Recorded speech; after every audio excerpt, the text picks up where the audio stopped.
Tema 20. Glucólisis. La glucólisis. Contenidos. Transporte de glucosa, reacciones de la glucólisis, regulación hormonal de la glucólisis, destinos alternativos del piruvato. Transporte de la glucosa. Bien. Antes de que la glucosa pueda llegar y absorberse a nuestro organismo, este debe provenir de la dieta. Alimentos ricos en carbohidratos van a promover una adecuada suplementación de la glucosa a nuestro organismo. Entonces es así que existen diferentes puntos y niveles de la digestión de los carbohidratos provenientes de la dieta, y que estos puedan ser absorbidos hacia el torrente sanguíneo para posteriormente ser transportados al hígado. El primer punto de digestión y absorción para la glucosa llega a ser la boca, ya que a este nivel se secreta una enzima denominada amilasa salival, que es la encargada de poder digerir el almidón con la finalidad de generar estructuras más simples, tipo dextrinas, es decir, oligosacáridos y disacáridos para su posterior absorción. Otro nivel importante para la digestión de los carbohidratos llega a ser el estómago. Y finalmente el intestino. A nivel intestinal se secretan dos enzimas importantes, la amilasa pancreática y la maltasa. La amilasa pancreática es capaz de digerir las dextrinas provenientes de la digestión a primer nivel, es decir, a la altura o a nivel de la boca, formando principalmente disacáridos y trisacáridos, siendo la más prevalente la especie maltosa. Posteriormente, la maltasa, enzima que se va a encargar de separar el disacárido maltosa en dos unidades de glucosa y posteriormente estos puedan ser absorbidos hacia el torrente sanguíneo. El transporte de la glucosa. Bueno, la absorción se lleva a cabo a través de las células del borde en cepillo a nivel del intestino delgado. Esto por difusión simple, es decir, desde una zona de mayor concentración a otra zona de menor concentración de solutos. Para que este pueda ser posteriormente transportado desde los enterocitos hacia el torrente sanguíneo, este transporte se realiza a través de transportadores específicos denominados transportadores de glucosa. Existen dos importantes, unos que actúan a través de un mecanismo pasivo y otros a través de un mecanismo activo. A través del mecanismo pasivo, esto quiere decir que para este transporte no se requiere gasto de energía, y las proteínas encargadas de llevar adelante este transporte se denominan GLUT, o que significan transportadores de glucosa, que van desde los tipos 1 a 14, siendo los más importantes el GLUT1 presente en eritrocitos, GLUT2 en hígado, riñón y páncreas, el GLUT3 en neuronas y el GLUT4 músculo y tejido adiposo. Para el caso del transporte activo, esto involucra necesariamente un gasto de energía, es decir, se va a requerir la hidrólisis de una molécula de ATP para que éste pueda ser transportado hacia la célula. Y las proteínas encargadas de llevar adelante este proceso se denominan transportadores de glucosa ligados al sodio, ya que se trata de una proteína membranal que se encarga exclusivamente de transportar al sodio y en consecuencia a la glucosa. Este tipo de transportadores están presentes principalmente en intestino, túbulos renales y plexos corneos. Reacciones de la glucólisis. La glucólisis es una ruta metabólica conformada por 10 reacciones. 5 de ellas involucran la primera fase y las restantes 5 la segunda fase. En la primera fase esta se caracteriza porque existe gasto de energía, es decir, en esta primera fase la célula va a invertir moléculas de ATP para poder separar la glucosa, que tiene 6 átomos de carbono, en 2 moléculas de 3 átomos de carbono. Ya en la segunda fase se lleva adelante la generación de energía bajo la forma de ATP y NADH reducido, además de generarse piruvato como producto final de esta ruta metabólica. Piruvato, como lo vamos a ver más adelante, puede seguir diferentes caminos metabólicos en el ser humano, principalmente 2, mucho depende si las condiciones son aerobias o anaerobias. En otros organismos se pueden encontrar ciertos metabolitos que tienen importancia en algunas industrias alimentarias. Bien, la primera fase de la glucólisis empieza como sustrato inicial, la alfa de glucosa necesariamente debe entrar a un estado activado, razón por la cual se requiere su fosforilación, y el grupo fosfato justamente lo brinda una molécula de ATP. Entonces en esta primera reacción hay gasto de energía, hay degradación del ATP a ADP como consecuencia del ingreso de un grupo fosfato al carbono 6 de la glucosa. La reacción se lleva adelante gracias a la participación de 2 enzimas importantes, la hexocinasa y la glucosinasa, siendo este nivel el primer punto de control de esta ruta metabólica. La glucólisis tiene 3 puntos importantes de control. Lo vamos a ir analizando. Primero es a este nivel y lo podemos observar ya que se lleva adelante una reacción irreversible. Posteriormente esta glucosa 6-fosfato, que también puede provenir del glucógeno, es decir, de una fuente endógena, puede ser isomerizado, ¿no?, a una molécula denominada fructosa 6-fosfato, gracias a la acción de la fosfohexosa isomerasa. Entonces lo que ha ocurrido acá en esta segunda reacción, simplemente la isomerización de una forma aldosa a una forma cetosa, vale decir de glucosa 6-fosfato a fructosa 6-fosfato. La siguiente reacción involucra otro gasto de otro mol de ATP, ¿no?, ya que se llega a fosforilar un segundo punto a nivel de la fructosa. Consecuencia, se genera la fructosa 1,6 bisfosfato a partir de la fructosa 6-fosfato por acción de la enzima fosfofructosinasa. Y es esta fosfofructosinasa el segundo punto de control importante para la glucólisis. Y también, como lo pueden ver, acá hablamos de una reacción también del tipo irreversible.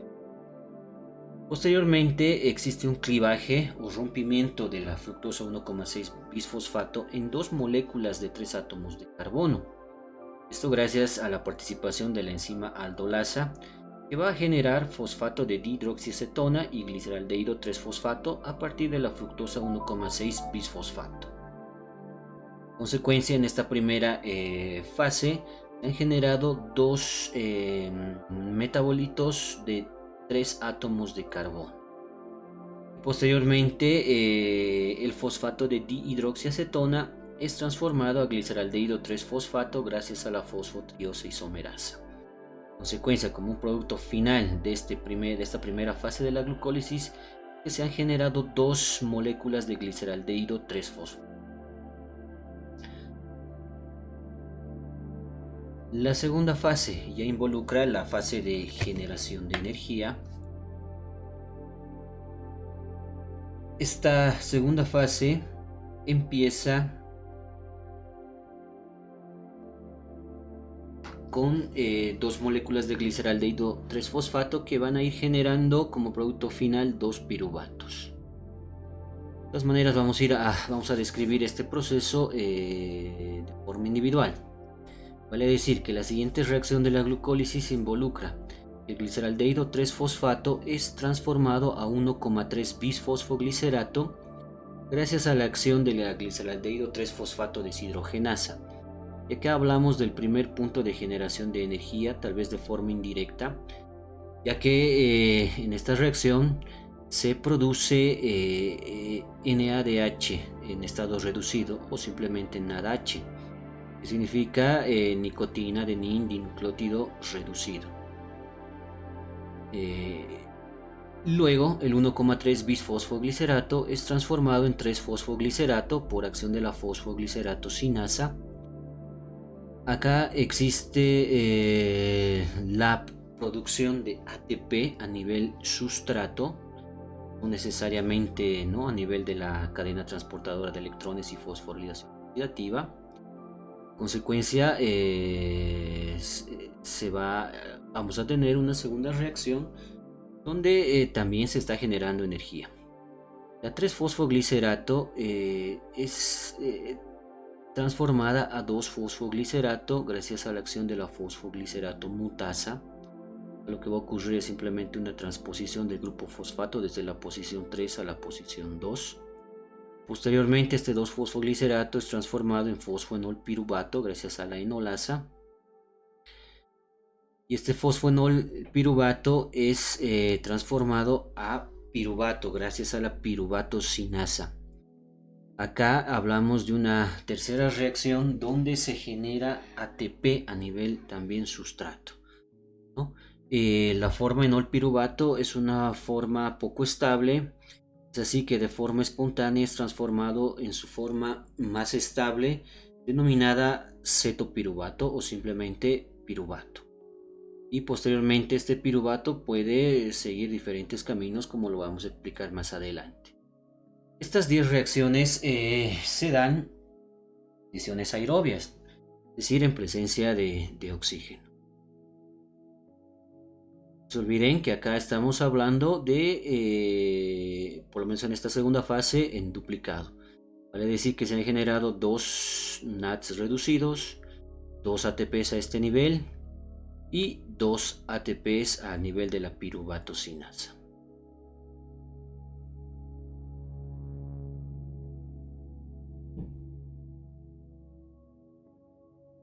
En los eritrocitos ocurre una vía alterna, denominada vía del 2,3 bisfosfoglicerato. Esta vía es exclusiva de los eritrocitos y involucra las siguientes reacciones. La gliceraldehído 3-fosfato es transformada en 1,3 bisfosfoglicerato gracias a la acción de la gliceraldehído 3-fosfato deshidrogenasa y como consecuencia producción de NAD reducido. Posteriormente este 1,3 bisfosfoglicerato es modificado a 2,3 bisfosfoglicerato o la bisfosfoglicerato mutasa, y este 2,3 bisfosfoglicerato es modificado a 3-fosfoglicerato gracias a la acción de la 2,3 bisfosfoglicerato fosfatasa. Acá observamos una reacción adicional a la glucólisis que se lleva a cabo en tipo de células no eritrocíticas, y se tiene además como un metabolito importante el 2,3 bisfosfoglicerato. Es el encargado de mantener en un estado tensionado a la hemoglobina. Y es en este estado en el cual se va a minimizar su afinidad por el oxígeno, y en consecuencia la liberación del oxígeno de la hemoglobina, consecuencia de los eritrocitos. Balance energético de la glucólisis. Bien, esto quiere decir o hace referencia a qué cantidad en moles de ATP se han producido en en toda esta ruta metabólica. Entonces se enlistan las reacciones de importancia, ¿no? La 1, la 3, la 6, la 7 y la 10. Haciendo mención que la 1 y la 3 son reacciones de la primera fase y es donde se lleva adelante un consumo de ATP, vale decir, se gasta energía. Eso que acá lo anotamos con signo negativo. La reacción 6 se genera una molécula de NADH, NAD reducido, y el NAD, al ser un equivalente reductor, una molécula energética cargada del transporte de electrones, va a llevar electrones a la cadena transportadora de electrones para que mediante la fosforilación oxidativa se puedan generar ATP. Una molécula de NAD puede generar dos moléculas de ATP. Consecuencia estaríamos hablando, una molécula de NAD genera 3 moles de ATP y al existir 2 NADs en total se generarían 6 ATPs. En la reacción 7 se genera un ATP a nivel sustrato, como hablamos en doble tendríamos 2 ATPs, lo propio ocurre en la reacción 10. Si hacemos una suma algebraica, tendríamos que en total en la glucólisis aerobia se han generado 8 moles de ATP a partir de un mol de glucosa. Regulación hormonal de la glucólisis. Son dos enzimas las importantes al momento de regular los niveles de glucosa en sangre: la insulina y el glucagón. Una en sentido positivo y el otro en sentido negativo, vale decir, una mueve el pasaje de glucosa desde el torrente sanguíneo hacia tejidos, el caso de la insulina. En el caso del glucagón se observa un efecto contrario al de la insulina, es decir, el transporte de glucosa desde tejidos hacia el torrente sanguíneo. Esto es por activación y inactivación de los transportadores de glucosa presentes en la célula. Además, se tiene que mencionar que tanto la insulina como el glucagón, además de regular los transportadores de glucosa, pueden a nivel citoplásmico regular las enzimas principales de la glucólisis, ¿no? Vale decir, hexocinasa, la fosfofructosinasa y la piruvatosinasa. El ejemplo que vemos acá, observamos una regulación positiva de la insulina. La insulina, un cociente de insulina, glucagón elevado, disminuye la síntesis de AMP cíclico y en consecuencia reduce los niveles de proteína sinasa A, estado activo. Esta reducción de proteína sinasa A favorece la desfosforilación del complejo fosfofructoquinasa 2 y fructosa 2,6 bisfosfatasa del tipo 2, siendo esto una enzima bifuncional.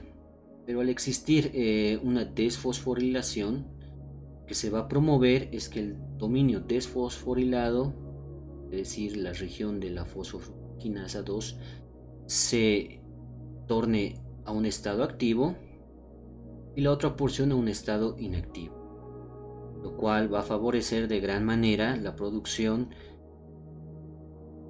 de fructosa 1,6 bisfosfato y en consecuencia la continuidad del ciclo de la ruta de la glucólisis. El glucagón tiene un efecto contrario al de la insulina, vale decir, va a regular negativamente la glucólisis. En este caso, cuando el glucagón se une al receptor de membrana de una célula específica, lo que va a promover es la síntesis de AMP cíclico por activación de la adenilato ciclasa, la cual va a utilizar como sustrato ATP. Este AMP cíclico a su vez promueve la activación de la proteína sinasa A, y esta proteína sinasa A lo que va a promover es que una piruvatocinasa pase de un estado activo a un estado inactivo por fosforilación. Entonces, esta piruvatocinasa en estado inactivo no va a poder llevar adelante la reacción de conversión del fosfenol piruvato a piruvato, con lo cual quedaría truncada la de la glucólisis. Siguiente gráfico se muestra los puntos de regulación por ambas hormonas a nivel de las enzimas que son consideradas reguladoras en esta ruta metabólica, es decir, la glucosinasa, la fructosinasa y la piruvatocinasa. En el primer caso también hablaríamos de la hexocinasa. Destinos alternativos del piruvato. El piruvato o producto final de la glucólisis puede seguir diferentes caminos. El ser humano, el organismo, en función de las condiciones de oxigenación, pueden darse dos productos totalmente diferentes. En condiciones normales, vale decir en condiciones aerobias, el piruvato puede ser transformado a acetilcoenzima A gracias a la acción del complejo de la piruvato deshidrogenasa. Además, en esta reacción se genera NAD en estado reducido. Como de la glucólisis han provenido dos moléculas de piruvato, en consecuencia se generarán dos moléculas de acetilcoenzima A y así como dos moléculas de NAD, además de generarse dióxido de carbono. El destino de la acetilcoenzima A es variado. No olvidemos que juega un rol central dentro del metabolismo. La acetilcoenzima A puede ingresar al ciclo de Krebs para generar todavía más energía, generar NAD reducido, generar FAT reducido, generar ATP. Ese NAD y ese FAT generado en el ciclo de Krebs puede llegar a la cadena transportadora de electrones, fosforilación oxidativa y generar aún más cantidad de ATP. Por otro lado, la acetilcoenzima A puede seguir otras rutas sintéticas o anabólicas, ¿no?, para la síntesis de esteroides, de ácidos grasos, de aminoácidos, de la misma glucosa. En condiciones anaerobias, ¿vale?, o hipóxicas, vale decir en concentraciones muy bajas de oxígeno o ausencia del oxígeno, el piruvato es transformado en lactato gracias a la acción de la lactato deshidrogenasa. La lactato deshidrogenasa, para llevar adelante esta reacción, requiere necesariamente el gasto de un NAD reducido, el cual lo va a pasar a un estado oxidado. En consecuencia, para llevar adelante esta reacción, lo que se va a requerir es un gasto de energía.